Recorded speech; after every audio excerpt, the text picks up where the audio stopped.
chocolate is sweet, but the bitter aftertaste it leaves is not just from the cocoa, it comes from the unscrupulous practices that these companies engage in that effectively harm people on the ground. I want to talk about status quo for a bit. What does this verticality look like? It means that every single step of processing is done by these companies, from cocoa sourcing to the manufacturing of this cocoa, all the way to the distribution of chocolate, depending on whichever company is distributing this. Now, there are a few issues with this. Number one, it's a highly consolidated market that results in reduced market competition, and this is amplified by the verticality of this monopoly, which means that this ability of this company to have robust mechanisms in terms of protecting their bottom line means that they have a higher ability to take things like heavy losses, but still exist within the company, but still exist within the industry simply because of their scalability. But secondly, cocoa is the base product to produce any type of chocolate, and what this reduced competition effectively results in is a lack of diversity in the market. What does this look like? It means that, for example, like there are different kinds of chocolate, right? There's dark chocolate, there's sweet chocolate, blah blah blah, white chocolate. The issue here is that you don't allow different companies that can engage within these niches to produce these products in the first place, simply because the barrier of entry into these industries is simply non-existent as a result of the verticality. Which means even if there are companies that exist in the status quo, especially when we consider SMEs, small-time individuals with businesses and their own personal farms, are unable to utilize this to make better products, and that impacts the entire industry as a whole. What does then our model look like? I think we will break them up according to the different segments vertically, which means one firm handles sourcing, one firm handles manufacturing, and another firm handles the distribution. Where within these firms there will be different boards of directors and corporate structures, and these firms will undergo significant downsizing in terms of like just their size, I guess, right? Let's move on then to the first argument on how do we encourage fairer pricing. The premise of this argument is simple. When there are vertical monopolies, it amplifies the impact of unfair pricing. What does this then look like? Number one, in terms of selective price gouging. Because of this verticality, this results in the biggest issue of exploitation of farmers, where farmers are oftentimes cornered into taking low prices. Why is this the case? Number one, because sourcing happens at the first stage, which means if a company wanted to cut costs, they would cut costs at the first stage of this particular supply chain. But secondly, farmers are the smallest actor in the supply chain. Right? Which means farmers don't exist as corporations that handle manufacturing. They don't exist as chocolate companies that handle distribution that can insulate themselves to things like lower prices. They exist as individuals who are trying to make a living, and that is why they're usually strong-armed into taking lower prices. But thirdly, farmers don't have alternatives. As a result of this particular monopoly, farmers don't have anyone else that can give them better deals, don't have any other firm that can offer better pricing. And that is why this is a problem, because when we look at countries like Ghana or countries like Cote d'Ivoire, farmers live literally below the poverty line, when chocolate is like majority of its GDP, which doesn't make sense. Because if the first stage of supply comes from these farmers, realistically, if majority of the GDP is a result of the cocoa, farmers should be the richest people in the country. But that doesn't happen, and that is an issue that we intend to fix. Secondarily, it's on competition. Because of the lack of competition, this results in complete control over pricing when new firms are unable to penetrate the market. Why is this bad? One, in terms of stagnancy of the market, where I told you, like the quality of these products are not going to be great or not going to get better simply because there is no incentive to get better. If I control majority of the market already, and I know for a fact that there's no one else that individuals can go to buy chocolate, or there's no one else that farmers can go to sell chocolate to, I have no incentive to make my products better, and there is no incentive that exists as a result of other firms entering. But secondly, is a bigger impact to the smallest actor, like the SMEs that I talked about, and their ability to probably make better products, better chocolate, and their ability to profit off of this is significantly hampered at the point at which there is lower competition. Second part of this argument then discusses what this change looks like. When you break them up, that is when number one, you get fairer pricing, because you don't get things like selective price gouging of certain stages that can impact the smallest actor. But secondly, in terms of competition, you have more competition that can enter the market, simply because number one, you can't just outprice any entity that tries to compete with you simply because of your size. But number two, you don't have unfair access to economies of scale. What does this mean?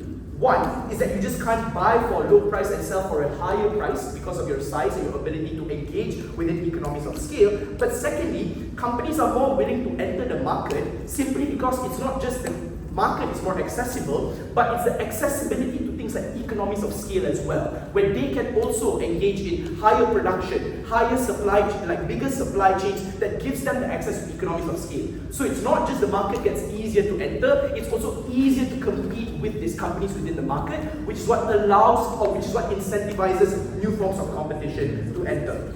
Thirdly then, is on the impact. How do we make life for farmers much better? One, it's a better negotiating ability and leverage, where farmers are not strong-armed into taking any deal that comes to them simply because they don't have any other alternatives. This is literally what happened in India with the rice protest, because farmers had no alternatives and they had to protest against what the government was doing when they had to engage in like middleman economics, which resulted in them being strong-armed. I think this is when we prevent issues like that from happening. But secondly, just the incentive for competition is much better products, much better competition, it's overall better for the economy. I want to do some weighing here. If Ned wants to argue market shocks, number one, this is going to be incredibly short-term because the market fixes itself in the long term. Number two, this is fulfilled by the competition that increases as a result of new companies entering the market. But number three, as a result of this change happening, companies are now going to hire advisory boards, board of directors, which means the market shock that impacts these companies and they want to claim will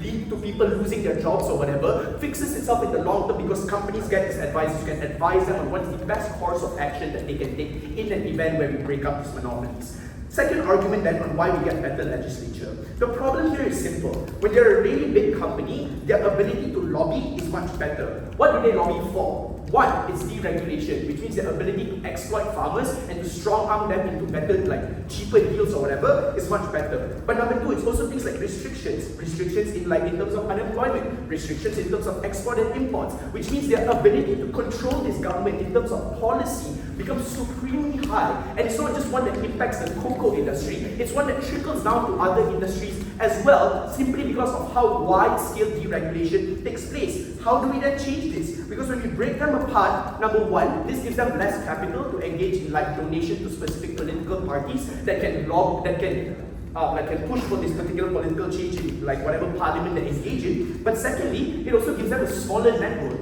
Given that how this vertical monopoly exists, this gives them like an ability to engage with wide networks, wide connections that allow them, that give them better access to things like these policies. But now they engage within smaller networks where we allow competition to enter. So maybe I control this particular politician, I control this particular politician, politicians that fight each other. We have much fairer debates and much fairer policy making that way. Thirdly is just lower scalability. And we don't make up a large, where it doesn't just make up a large GDP of a country. The impact of this is simple, Judge. More autonomy to the state. Autonomy is extremely important for developing and third world countries simply because the susceptibility to influence of corporations is extremely high within this context. This is something you ought to care about. I'd like to thank the first affirmative speaker, and I welcome the first negative speaker. Here.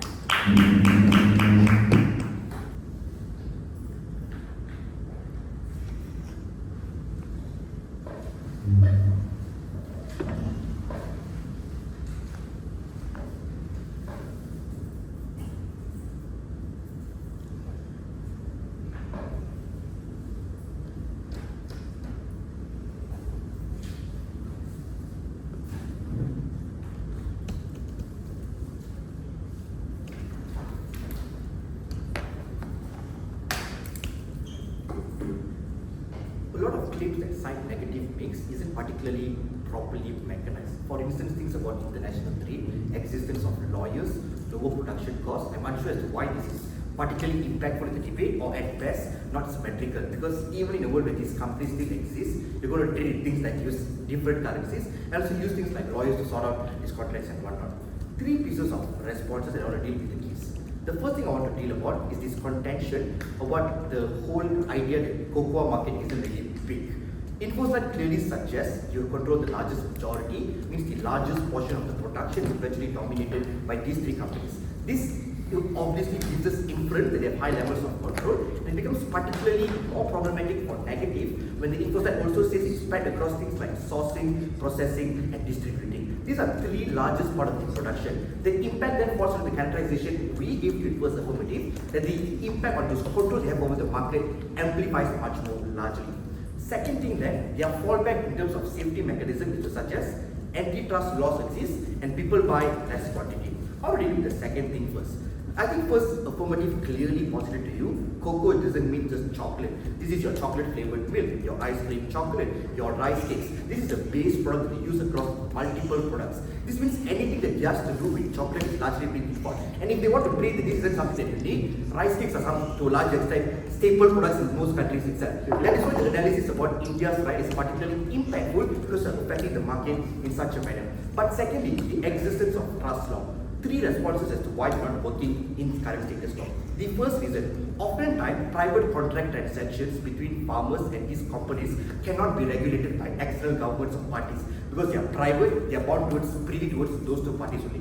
But secondly, oftentimes production costs that each company partakes is likely going to be different. That is why government regulation cannot intervene to set this kind of prices. But number three as well, even if they wanted to claim these kind of things are working, they needed to suggest or at least mechanize how are they protecting rather than just claiming these antitrust laws do exist. The second thing then, that people buy less quantity, obviously it's a staple products, they can't just intentionally drop the price. What is likely going to happen in a world where people can't modify their consumption rate?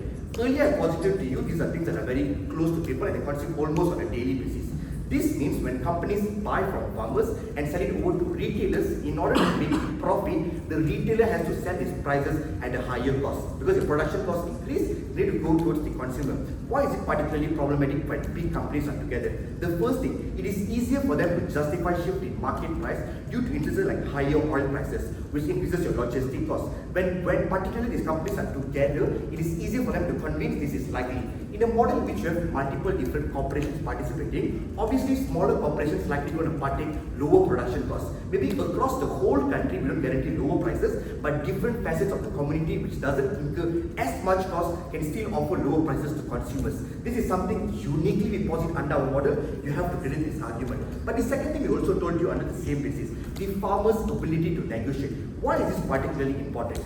Notice farmers are oftentimes the most vulnerable actors in these instances because the only avenue for them to sell is now singular. They are forced to sell at a price that the company is willing to take and there's no other option to them. This means under our model, when there's multiple corporations and they have an incentive to secure that production, because in absence of that production, their ability to sell doesn't exist. So if they want to secure the products from that farmer, different companies are giving different prices to the farmer. This gives the farmer better agency to decide who they want to sell the cocoa products towards. This particularly means you're protecting equitable profit sharing rather than chokeholding them. And particularly big corporations have the capacity to do so because the farmers have limitations like geography, participation in finding accessing other people, because this is the only prominent thing existing. This itself is sufficient to weigh over the largest problem that stakeholders face under our model. The third thing that I want to talk about is this. One company process is cheaper compared to many companies. I'm unsure as to what the mechanization, as to how is the impact. We told you singular companies that do production under small batches would still offer lower prices. Three other things in my speech I'm going to posit under the positive material. The first thing I want to deal with is this whole idea it's justified for companies to set higher prices because the harms is spread across all different parts of the chain. I have two responses. Firstly, when corporations increase the price, not only are they making up the cost for their production, but the increase is the higher level of profit that they are walking away. It means companies are being insulated from the harm that they are talking about, but eventually, the farmers who worked hard to harvest those kind of things, the retailer who goes over there to distribute across the country, and the consumers who are buying the product are largely affected. That is why it's principally not justified for farmers, for companies to singularly benefit while every other party within the transaction is being harmed.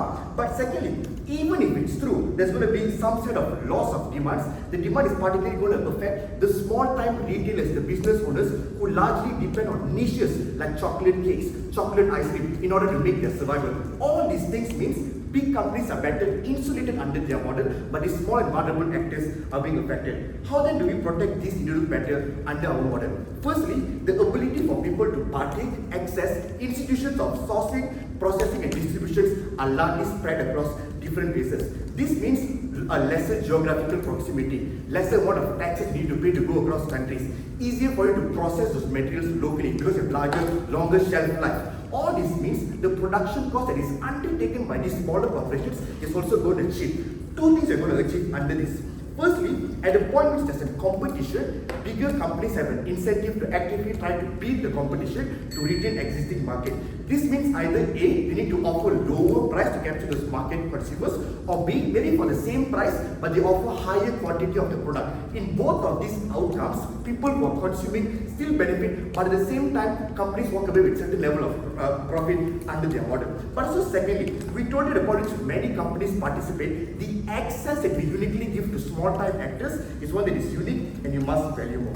The second thing I want to talk about in this debate is this whole negative idea that new competition means the reason why these big corporations oftentimes don't allow new corporations to participate is for three reasons. Firstly, if they're new distributors, new sources, the big company's own profit model is being damaged because something that you can make profit on is being taken away into different consumers and market. And this is directly against the interest for the shareholders, stockholders, dividend payments and whatnot. That incentive is still not disproved by side negative until the end. This means when they actively lock out other people, instead choose to set up their own distributing centers, own processing centers, own output centers, you're not allowing individuals to form competition meaningfully. Why is it likely even small corporations under our model can thrive? Firstly, they do acknowledge the fact they're competing against big time corporations and whatnot. They are able to do three things. Firstly, focus and specialize on things like niches, which particularly offers them to be different from other competition. But the prerequisite to achieve this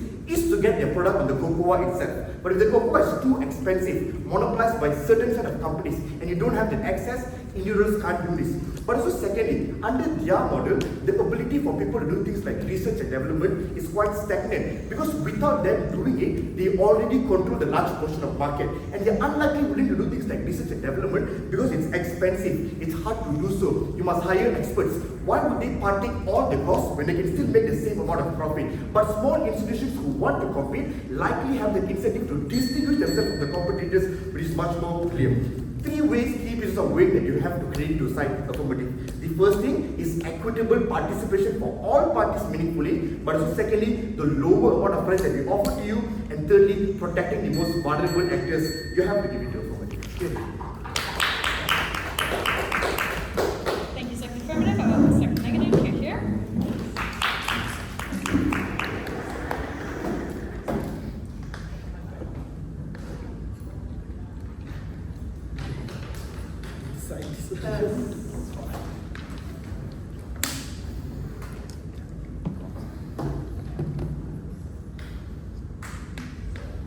As mechanisms work, if we talk about horizontal monopolies, but this isn't about that. There is a competitive market in terms of three different companies that you could buy or sell like the products to.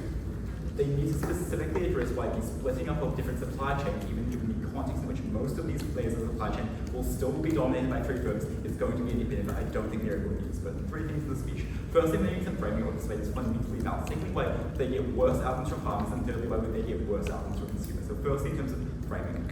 Note that I think when you clarify that there are three firms here, but I think it's every healthy, very literal response. Large portion of the fact that there are only three firms means that there are some levels of supply chain where there is economies of scale to the point where it is inefficient to have more than three firms. Maybe it doesn't have it at every layer. In retailing, for example, there could be more than three firms. But there are some stages of the supply chain in which there's only viable at three firms. For example, in sourcing or production. I think it's really important for conceptualizing the risk of this debate. Because the burden isn't just to prove that market power exists on the side. The burden is to prove that market power reduces enough relevant change in supply chain. So firstly, on farmers. Firstly, why it's still uncompetitive on their side? Because even if they split up the firms vertically, the only relevant part when you're talking to farmers is not the sourcing rates of the firms that directly purchase from the farmers. They need to prove that there will be more sourcing companies than there are in three. I don't think they're able to do that. Firstly, why is it likely that there is a lot of market power in the supply chain why it's unviable to have a lot of firms sourcing? Firstly, because the types of things to engage with are just very complex and require a lot of capital. It's difficult to go out to all of these relatively remote parts of like West or East Africa and contact all of these farmers individually and set up stable supply chains, build up the infrastructure to go in and be able to source, buy from the farmers and take it to the factories. There's a lot of setup costs, which means it's difficult for a lot of companies to simultaneously involve. But secondly, there are incentives to diversify across different countries, because if you're a firm that only operates in one country, anything happens in that country that interrupts supply, like climate events or political instability, means you lose all of your profit, which is why having 3 companies which are able to operate globally is really good, because that insulates themselves from the risk of any individual market. But I think even if it is true that they hit a lot more than 3 companies, I think what is the only relevant level is how many companies could a single farmer feasibly sell to. Because even if there's 20 firms in Ethiopia like buying and selling cocoa, if you're a farmer in Ghana, that's not very helpful to you, because you're just choosing between the firms that are offering to buy you. I don't think it's likely that there will be 50 companies that are willing to send a lot of trucks and a regular weekly schedule to a very remote village in northern Nigeria to buy cocoa from 3 different farms. I think at that level, even if they get a lot more companies, they have to prove that all of those companies, that farm and any given individual farmer has a lot more options in terms of to sell to. If they aren't able to prove that, none of the benefits around the impacts on farmers materialize. I think it's a very high rate for them to set themselves. But I'm going to flip this in 2 ways.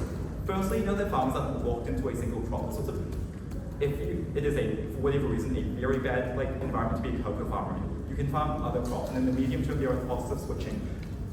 But if you're price gouged that much, you can just switch to start producing coffee or cashews, or what have you. But know that that's also something companies don't want to happen, because if a large number of firms start switching to farms, switch to producing something else, if you want to buy from them in the future, you have to offer them a lower price that's been valuable to undergo the same cost to switch back to cocoa. So the long-term firms aren't incentivized to alienate farmers in that sense. But more significantly, know that in the status quo, any given sourcing company needs to be able to make a profit specifically the sourcing layer, so specifically the layer where they buy from farmers and sell to the factory. They need to make a profit. Comparatively, vertical firms don't necessarily need to make a profit at that individual stage. So even if they lose money when buying from the farms, if they make money as a whole because they compete with the other firms to guarantee their supply, they're more likely to do that. That's why it's actually more likely to be comparative. If it is a particularly remote farm, it's unlikely that it will be profitable for more than one firm to be able to set up all the infrastructure to go out there and source it. On our comparative, if there are 3 firms that compete to maximize their share of the market, it's more likely that they'll be willing to accept like sub-profit costs and still buy from you. So I think at our base, we flip this material. But secondly then, why do we specifically reduce prices? I know that the impacts on farmers are downstream of the amount of demand for chocolate as a whole. So what do we tell you in your response? I've told you about multiple marginalization. So if you're the processor and your revenue makes up 10 cents of the total cost of a $1 chocolate bar, if you double the price you sell to the downstream firm to 20 cents, the cost of the chocolate bar only goes up by 10%, but the price that you gain doubles. So there's a clear incentive for you to increase the price, because even insofar as the increase in price reduces the amount of people who buy chocolate bars, that's spread out across all of the other parts of the supply chain, whereas you get all of it. On the comparative, if you're the company that controls the entire production process of the chocolate bar, if you increase the cost by 10 cents, you increase the price, you increase your profit by 10%, you increase the price by 10%, and there's a corresponding demands you get, except all of the harm. That's why when there are multiple layers of the supply chain with firms trying to make their own profit at each level, the total cost and the total amount of profit that's going to all firms in the supply chain increases. That was never responded to, and that was never responded to. What was also not responded to was all the other mechanisms advertising for why there are other reasons why costs fall quite significantly. There are transaction costs. The cost of bargaining and negotiating with all of these firms adds up. You have to spend a lot of money on lawyers to write the contracts that insulate yourself from the risk of there's a lot of risk involved in terms of currency fluctuations, in terms of climate events. You want to write really elaborate contracts that allow you to get supply. The long term, there's asymmetric information. The firm that's selling the cocoa knows far more about the quality of the cocoa than the factory that purchases it. So they have to price in the uncertainty about quality. It also means that there's a weaker incentive to improve the quality of your product, because it's difficult for a factory to assess the quality of what they're buying, but it's easy for them to assess the price. So you get a lack of incentive to invest in quality. So that was never responded to. I think one of the reasons they tell you that price increases, they tell you there's a lot more capacity for these monopolistic firms to price gouge. Again, I think that's contingent on improving it. There is a lot of competition. I don't think they're able to meet this burden. But it also does engage with something we alluded to earlier. The demand for these things is highly inelastic. If the price of chocolate milk doubles, people will live if they drink strawberry milk, right? Firms aren't just competing against each other, they're also competing to get people to buy in the first place. I think they need to prove a level of exclusivity about the significant, because they're so easy for people to simply not buy this product, increases in price make it very difficult. That's why market power is less important than the cost of production, which is what we focus on, because when the cost of production increases, regardless of the elasticity of demand, you have to increase the price if you are able to make any profit whatsoever. You uniquely we're the side that gives you a lot of reasons why it becomes much more expensive to produce chocolate, because at each layer, the firm upstream of you is trying to price gouge you, and at each layer, there's all of these additional costs that we never get a response to. Lastly, being on innovation and product quality, they tell you that there is no incentive to innovate and try new things. Firstly, I'm not sure what benefit they're reaching for. I don't think it's very likely that a highly competitive processing firm invents chocolate 2.0, so I'm not sure what the benefits they're trying to get here is. But even so far as they are trying to do that, know that it's much easier on our side, because when you're know that innovation is still, firstly there's still an incentive on our side, because obviously these three companies are still competing against each other. Again, noting the framing, this is an elastic good. If you invent chocolate 2.0 and you double the chocolate size of the chocolate market, that's obviously in your incentive, even as a vertically integrated firm, to do. It's unclear why this is exclusive to a competitive market, exclusive to their side. But additionally, when you have one integrated firm, they're able to innovate at all levels of the supply chain. So if there's some parts of the supply chain which aren't profitable because they're highly competitive, those firms will have the profits and to invest in the R&D to make their process more efficient. In the comparative, a vertically integrated firm can invest profits from the more profitable aspects of the business into the least profitable aspects, so you get efficiency gains and technological research at all levels of the supply chain. When the comparative, they only get them in some. So at the end of this, I don't think they are able to meet any of the firms they've set themselves up for in this. I don't think they're able to respond to the case as it actually comes up from our side, because we never ran the thing they preempted. So and I don't know what that means. Thank you. Thank you, second negative. I will put your affirmative here.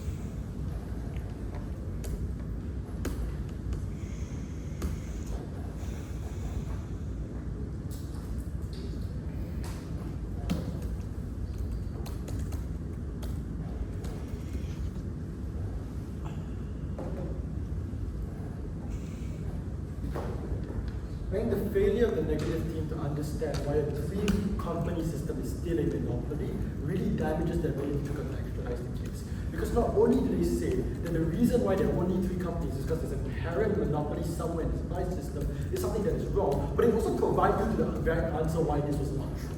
Because they claim, and I want you to listen to one video notes as a double check this back, they claim that it is necessary for companies in order to lower prices in one aspect of their production cycle when they're vertically integrated in order to make profits in other sections so that they can afford to take loss in order for efficiency. That's the very reason why monopolies exist when vertical companies are integrated. It's because only when they are vertically integrated can they price out competitors from these certain aspects. For example, if you're buying cocoa from farmers, right, you can exclusively allow yourself to lose money in that aspect of your production in order to make money back elsewhere so that you remove every competition in that sector, in the production sector. That means that necessarily you're better able to robustly protect yourself against competitors, which is why you are unlikely to get the levels of competition that exist on the other side. Because they're also unable to actually fathom the fact that three companies are often engaged in collusion. And why collusion is more likely on their side now is because when there are more fish in the ocean, it's less likely for you to be able to agree on a certain thing, like a price fixing, because of natures like prisoner's dilemma, where one person that gets first gets the better first mover's advantage. You're less likely to do this when there are multiple companies within this sphere. When there are only three companies, you can have informal agreements about what you want to set prices for farmers. Because when you have only three options for farmers to push for, or only three options for farmers to go to, that means you're better able to set a certain price. Let's say it's like $1,000 per kilogram. If every company sets that, farmers have no other option. It is less likely in a more competitive market where you break this up, because they're not able to price out other competitors, and they're not able to price fix in this way. These are things we told you from first that were important and went vastly unengaged with these hazards. The second, they argue that it's our burden to prove that it's about 50 companies being able to provide options for farmers. I think it's an incredibly uncharitable burden coming from the Sun Negative. Clearly, this is not about 50 companies. All we had to do to prove was that the existence of breaking up the verticality of these companies allowed for more individuals or more companies to enter markets where it was important. That means more people willing to buy produce from farmers in order to sell to suppliers. More people being able to manufacture chocolate in specific ways. More people able to sell and distribute chocolate in specific ways. How we allow for bigger companies to enter at a point in which this verticality prevents individuals from pricing out competitors. Insofar as we can prove that more options exist on net, it is immaterial as to the scale of these levels of options because it's better than the comparative on their side where they have effectively no choice because of this nature of these companies colluding, because of the fact that they're most likely on to price fix and do the kinds of harms that we talked about. Two auxiliary responses before I get into issues. Number one, they claim in this really weird way that it will allow for higher prices in consumers because necessarily when you are a company only in charge of one aspect of the production cycle, each section looks to make a profit and therefore will raise their prices because it helps them exponentially. What they fail to understand is raising prices is not the only way companies can make profit. They can also make profit by reducing costs. This means you're unlikely to raise prices at the point in which raising prices by their own analysis means individuals don't buy your elastic good. You're more likely to cut down on costs so that you maintain a price that people are still willing to pay, but are able to save in terms of your profit margin by methods of innovation, by methods of ability to buy at a lower price or make deals, bulk deals with farmers. These are things that are exclusive and don't happen on their side because of the scalability of their huge companies, being able for them to not have to engage in these kinds of new ways, engage in these kinds of efficiency and innovation in terms of their production cycle. That means also on their side, it's also fundamentally untrue in most instances that these are companies that raise their prices. Because number one, due to the nature of competition that exists, if companies on our side raise prices, someone else will have a lower price than them, which means they'll be priced out, which means people just won't opt into their product. So there's always incentive on our side of the house for them to reduce their costs as a whole. But number two, that's not how economies of scale work. The only way that you can raise prices is if you are comfortably able to have a production cycle that has very minimal of cost. If necessarily you will make a product and the price is incredibly high, then you're not incentivized to raise the product in which nobody will buy it. You're more likely able to reduce your costs or try to reach that economies of scale instead of relying on the economies of scale that you have as a whole. That means the flip is most likely true. When there are multiple companies on our side of the house, you're best likely to fight to be the cheapest and the best in terms of produce. It is an unlikely comparative that doesn't exist on their side. Secondly, they claim that there's a risk in dealing with suppliers. When there are multiple individuals in the supply chain, the risk becomes high because you don't know whether the product is secure or whether this is something that's good for your company. I think that's the very reason why competition is better.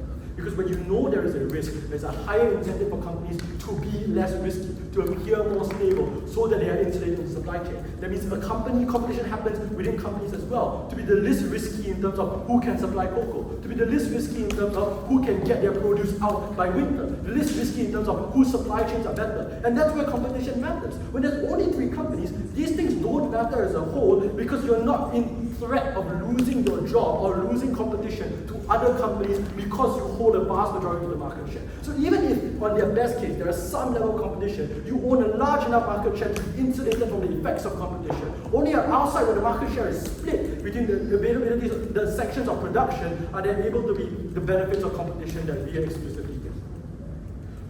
3 things here. Number 1, unfair pricing. Note this is an exclusive argument on the exploitative nature of monopolies and why this impacts the most vulnerable within their states. Because it doesn't just impact farmers on the ground who have to sell these products, they also impact workers within the factories who have to accept lower costs from these companies because they want to save. It impacts retailers and truck drivers who have to distribute these things because they have to accept lower pay because they don't have another job that they can go to because of the exclusivity. But it also affects lower class citizens of the country because when these companies lobby for labor laws and when they're bigger, when they're the best company, they're only company and they're paying farmers very little, that means the circulation of money within these lower class countries become incredibly harmful. That means you don't get proper circulation of a large proportion of Ghana's GDP, which is chocolate. That means necessarily you don't pay farmers what they're worth. That means the value of the produce that they're giving you is not injected equivalently into the country, which is incredibly harmful for the levels of economies and the growth of these economies that do care about GDP. They do care about chocolate as a proportion of the GDP.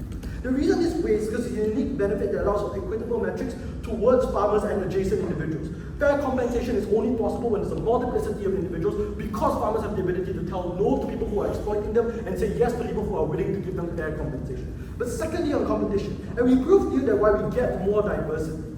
Right? We get more diversity in terms of consumer choice as the individual ability to choose different products, not just on the price that they are produced, but also the way that they are produced and where they are sourced from. That was something that was important as to whether it was sourced from places that were exploited, whether it was sourced from farms that were exploitative. These are things that exclusively happens when you break it up into different sections. But number 2, also a better choice for producers to sell to. That means you get multiplicity of companies that offer you a better price. It means you as a producer has an option to choose the company that you want to sell to, giving you a better deal as a whole. Right? Furthermore, better products are pushed out because companies with innate innovation that Rashrvin pushed to you. Companies who do have innate value as to see how chocolate is different doesn't get priced out at the beginning. That's why you don't see innovation as to the way why products become better, because the companies with the ideas of these better products are always priced out because they can't access the initial point of production to begin with. The only point at which you break that and allow companies to enter and invest within these fields are when you allow for them to access the lower barriers to production you do when you get this breaking up. The reason why this weighs importantly is because it's a healthier, more thriving market, not just in terms of a better new product, but also for producers accessing a multiplicity of choice. I think it's a good thing. Thank you, third affirmative, and I welcome the third negative speaker here.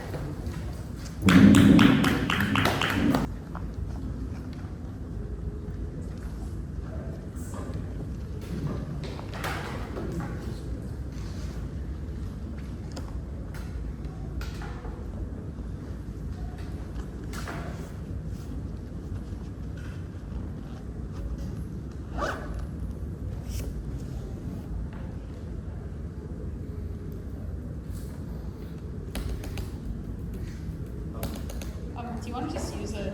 Right, sorry, I wanted to meet you. Yeah, you can use my phone if you would like. Oh, I started. Is Sorry. that good? Yes. I think the burden that I had to prove in this debate was that there was a critically, both that there was an insufficient level of competition with three firms, but also that they would improve competition in the areas in which it was the most relevant when it came to the way we were engaged with farmers, when it came to all chains in the supply chain, so that there would be low prices for consumers. I don't think they would meet this burden too. Three things in the speech. Firstly, the level of competition that exists on either side. Secondly, on farmers, and lastly, on consumers. So firstly, the level of competition that exists on either side. I can give you a lot of reasons why it is probably fine that there are just three companies. These three companies will bid to lower prices because if they raise their prices and it's above their competitors, they're still not going to sell any chocolate. If they charge prices much higher to farmers, other competitors can undercut them. I don't think there was enough exclusive analysis done as to why that is uniquely not enough, especially given everything Abby tells you about antitrust law and competition. I also think that it's unclear that it is presupposed in this motion that there needs to be more competition in each of the horizontal layers, right? There are a lot of reasons why in a lot of levels it's just not going to be very competitive because it's just not going to be very competitive. You can't shut out all your competitors. I don't think how you should necessarily shut out all of your competitors. I think intuitively there are a lot of reasons in some ways, like distribution or sourcing, which where there are just extremely high fixed costs and it's not going to be viable for a very large number of firms on either side of the house to engage. So I don't think they can be large gains in competition that through each of the segments.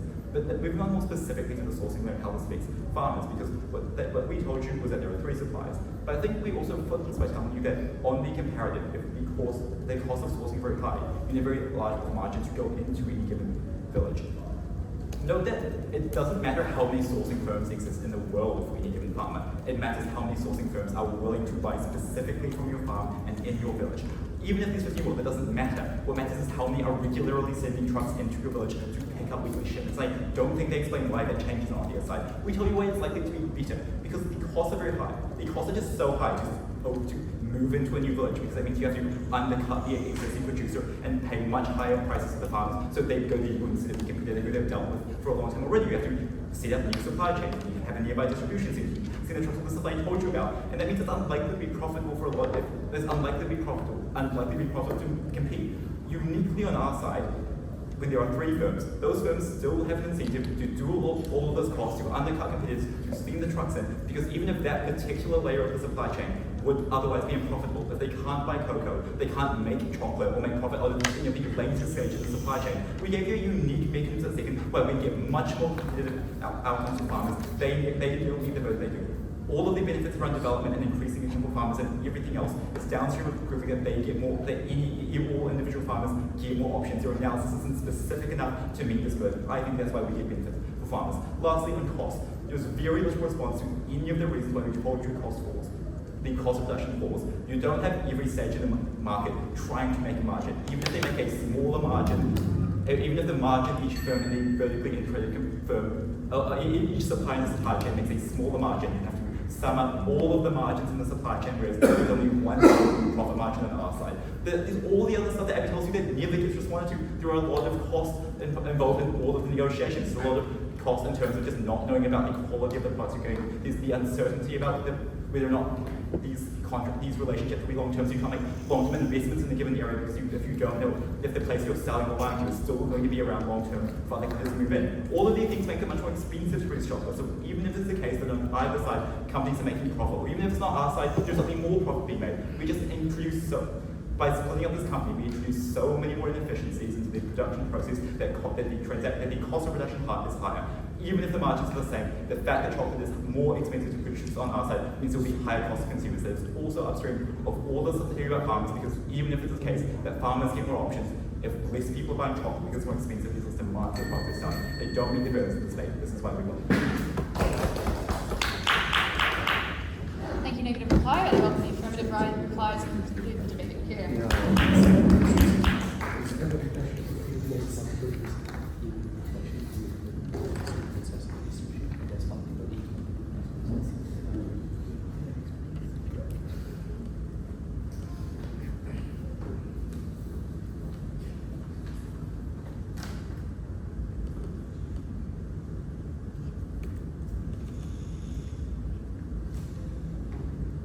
Side negative simply didn't engage with the material that Ahsan gave you since the first. The problem isn't about 3 companies existing in an industry. It is about 3 companies controlling the production, harvesting and also selling, which is a linear range from the part of when you take the cocoa all the way to sell. What is the problem which we told you? Firstly, we told you companies have an incentive to maintain the price. The criticism we get from them is to suggest, but if one corporation break the price, now everyone reduce. Kumbaya, good for everyone. 2 reasons why it's unlikely. Firstly, if it's true people can reduce price and also make profit, it means that they're cutting down on their own profit mechanism with a singular company. If these companies can maintain higher level of price without facing any competitions, why are they not going to release the price? They have to fill in that intuition gap, which we didn't do. The second thing I want to clarify in this debate is how these new companies manifest. I don't understand why it's even a question. Firstly, when you break up, you are branching them out. No singular company can control all different facets. Insofar as the need for you to fulfill the demand, even within these 3 companies, one specifies for one niche, there's a different set of branches operating. That is why the trade-off that you are willing to make here is you need to set up in different states, different districts. You can't hold monopoly in a singular country.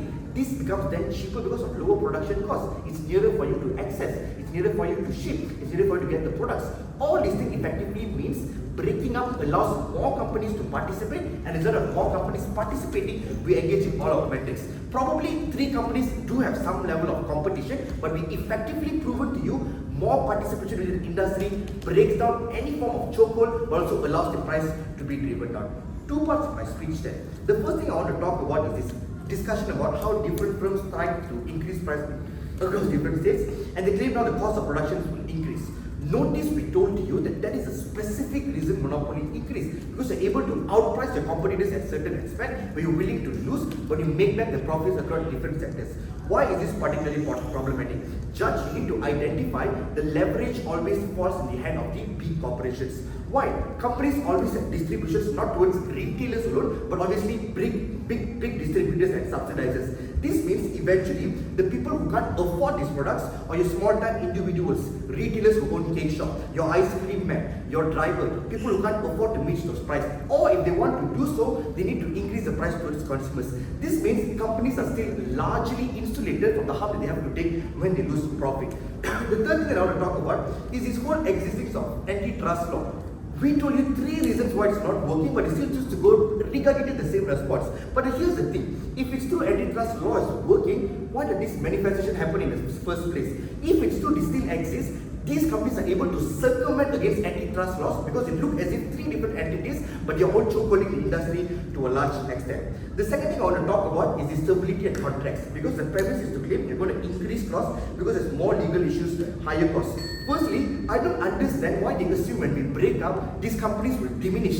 These companies still exist. Their niche in which they work upon still exists. Means these retailers and contractors are likely manifesting. What you're probably going to do is a one-off cost, establishing all these kind of things. So it's not something that is long-term, and companies using their existing capital can foothold this cost. Insofar as not long-term, we're likely able to still do this. The last thing I want to deal with in this debate is in terms of weighing them. Because they claim to you when there are 3 companies, farmers can particularly choose and then make these decisions. But firstly, insofar as these 3 companies unilaterally offer same type of price, it doesn't matter where the farmer goes to. And notice, companies don't have incentive to lower down their price because it's only the 3 of them. Why is this problematic? Firstly, each of these companies still have production limits. They can't take all the farmers and eat away, so they need to distribute and spread across other people. This effectively means each of the farmers are still going to negotiate and deal with the populations in the same thing. But secondly, we told you the unique way to SMEs to emerge is by focusing upon specific niches. And this only exists in the world where people can partake within the industry, which is not being controlled largely by this corporation itself. But thirdly, the way agency we give upon farmers to decide who they want to sell upon, when they want to sell upon, is uniquely manifesting under our model when there are multiple avenues for them to choose from. Thanks everyone for the round. I'm going to get our press forward, shake hands, and then head out. We both, I think, also agree that this was a generally very good quality debate. Like I said, also quite a close one. I'll get into the issues in terms of what happens. So firstly, on kind of talking about the supply market, which is where I think the bulk of the impacts in this debate are located, so it's farmers. Then on the retail market, which I think has implications for that supply market and the way that this functions. Then I'm going to talk about what the impact of the breakup is likely to be. And lastly, some stuff on innovation, which ultimately the panel all agreed was relatively unimportant in this debate and not particularly impacted. So let's talk firstly about the status quo market around supply. I think Negative has a few bits of framing that often kind of come out, I think, in a less clear way than would have been advantageous, but are still important in this debate. The first thing is that later in the debate, we get material on the fact that these regions that produce cocoa tend to be quite isolated and tend to be quite difficult and expensive to access. And that comes out mainly in response in terms of explaining that normally the way that these companies function is that they use the profits that they gain from the retail side to subsidize the fact that it's very expensive to travel to various villages, purchase the cocoa, and then transport it in. What is important about this is that means that it is, I think, really important for Affirmative to explain how it would be the case that a company that cannot rely upon those profits from the retail end would, in fact, be able to manage what seems like a particularly expensive endeavor, actually collect up that cocoa, go to these different areas, negotiate with the farmers, and so on. That, I think, is not something that Affirmative is able to do in much depth. In terms of Affirmative does not give reasons to explain how it would be the case that you could do that in a profitable way without relying upon the mechanism Negative says these companies rely upon in the status quo.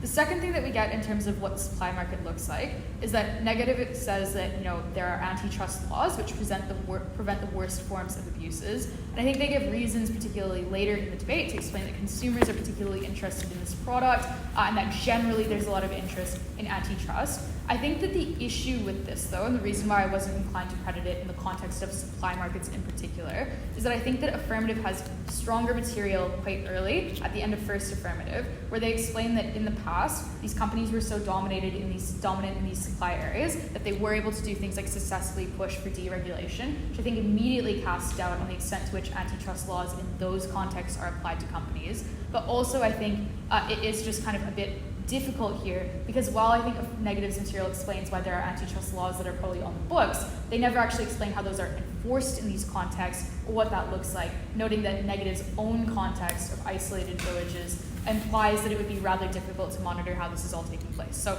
I don't credit the antitrust push from Negative, but I do think that, but I'm not sure, I suppose, to what extent there are particularly abusive practices occurring in the first place anyway. I agree that companies probably could do them, but I'm not sure to what extent they are actually doing that or how that necessarily changes. The second question then is about the retail market and to what extent prices, I guess, kind of are likely to cause things like collapses in demand.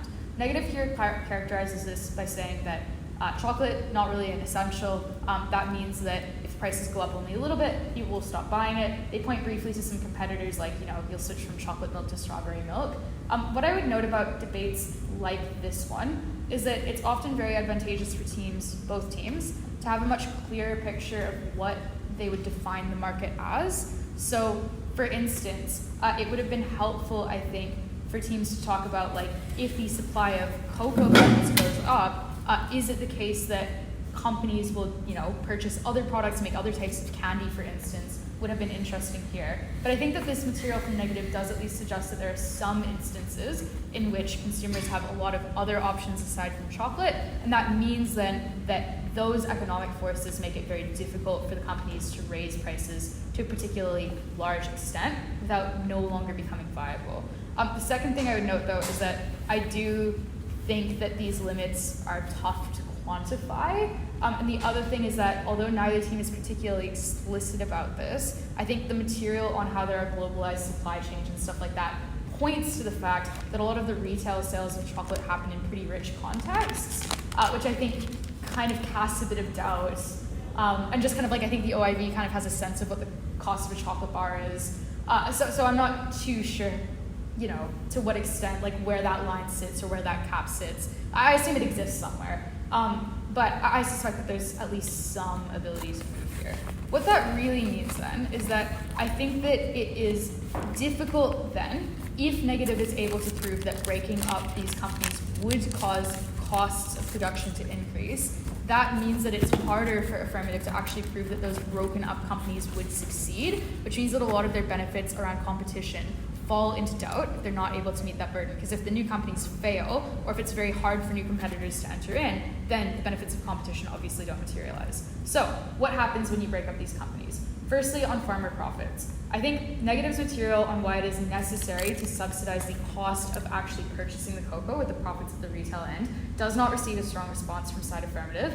And I think that that means that to the extent that things change in this industry, the Affirmative material, which applies to other levels of the supply chain, where they say things like, well, instead of raising margins in the way that Negative is concerned about, you'll actually cut costs, seems also to apply to this level of production as well, which means that I think it is very plausible that the way in which, if competition now plays out to a greater extent in that market, it is possible that now these, I guess, distributor companies or companies that are purchasing from the farmers might in fact need to demand lower costs from them. I don't think that this is particularly exploited, but I think it kind of hangs over the debate. It's a possible risk. And I think that what Negative is able to do effectively is point out that what really matters is the number of choices available to an individual farmer, not just the number of firms operating in the abstract. And that's the only way you can get competition. And Affirmative is not able to respond to this and explain why it would be the case that for most farmers, they now experience an actual increase in their choices. In fact, it's more likely that they see a decrease when you're not able to use the profits from the retail end. That means then that I think the most important issue in this debate, which is just who is able to protect these particularly vulnerable farmers the most, is one that ultimately falls to side Negative rather than side Affirmative. And that's the main reason I think that they are ultimately able to win the debate. There are a couple of other things that I want to discuss before I finish the OA though. The first one is just around what happens to, I guess, that middle section of the market. I think second Affirmative has interesting material on how perhaps this kind of contracts and occurs in a more localized way, and that might be the more profitable way of doing things. The issue with this material is that I think it is kind of very hypothetical in nature. That could be true, but it's not super clear to me that it would be true, because I think there's a lack of detail around how would you set up things like the processing factories in these areas? What kind of regions are we talking about? Who is the market that you're now selling these products to? Can they afford to pay, sufficiently high prices to make the whole thing viable? Without that explanation, I don't think that this argument is proven sufficiently to be credited. The second thing is that I think that Negative is able to get a marginal victory around explaining that you're going to increase costs at the consumer end as well. I don't really care about this all that much in this debate, just because I don't think that it increases so much that it causes the demand collapse that Negative is worried about. So I kind of credit this as like, I guess people who buy chocolate will now pay a little bit more from it. I would note that Affirmative does say that some of these products are staples. We should care about them. But I think there's a bit of a lack of characterization here. And it's not super clear to me that the elements of them that might be more staple aren't things that couldn't be easily kind of switched. So I'm not too sure on that point. But what I do think is clear is that the material that Negative gives around the risk of contracting with different parties, the uncertainty that you have around the quality of the products that you're receiving, the inefficiencies that result from all of that negotiation and risk are likely things that would have to be passed on to consumers in some form. I think Affirmative has material here around why you'd have to compete to possibly cut costs. But I guess the question I'm just asking myself is is it possible to do so, right? Because it seems like most elements of chocolate production are actually kind of happening in a very, possibly a loss-making way, or certainly not a super profitable way. And it's only kind of that final step at the retail end where you actually make all the money back. So I'm not too sure that there is capacity to cut those costs, even though I believe that there certainly would be incentive to do so. The last thing that I would note about this is that Affirmative's argumentation around how they might be able to get broader political impacts when you weaken these companies, I think is unfortunately a bit of an argument that proves a problem has occurred in the past, but does not prove that problem will be solved in the future. Because while I believe that it is probably true that these companies were too dominant and did cause deregulation to happen through their lobbying efforts, and I think all of that is proven well, what is not proven is the idea that when you break them up, things will go back to normal. And I don't think Affirmative has reasons to believe that there are other people in these countries who are pushing for regulation to be put back in or to change the way that people are treated, especially at the whole economy level as they describe. So I think this is a bit of a case where it's kind of like the horse is already bolted from the stables. And unfortunately that means that I don't think Affirmative is able to take the win here, although I think this material possibly could have been very effective in the debate if it had been stepped through in the way that I just described. Lastly, on innovation, this is another, I think, quite minuscule win for side negative. I do think the material on explaining why it is the case that you need to have more money and more certainty in order to invest in risky things like R&D, and that relies upon being vertically integrated makes a lot of sense and isn't strongly responded to. Again, Affirmative has reasons in terms of why different players might have an incentive to compete or an incentive to develop. It does not actually explain how they would be able to do so in a way that is viable as compared to these large companies. I also think material at first negative around why you want to expand the share of people choosing chocolate over other types of, consumer goods goes to explaining why there's still sufficient incentive to innovate even from these large companies with a lot of market share. So I think a small win here on an issue that I don't think is particularly important. Perhaps instead of talking about innovation around the chocolate product, maybe innovation at other levels of supply might have been the more strategic way of going about this and impacting it. But as it stands, that's how I saw the debate. If you guys have any questions, please feel free to talk to myself, my panelists, and to my trainee. But otherwise, I guess enjoy your evenings.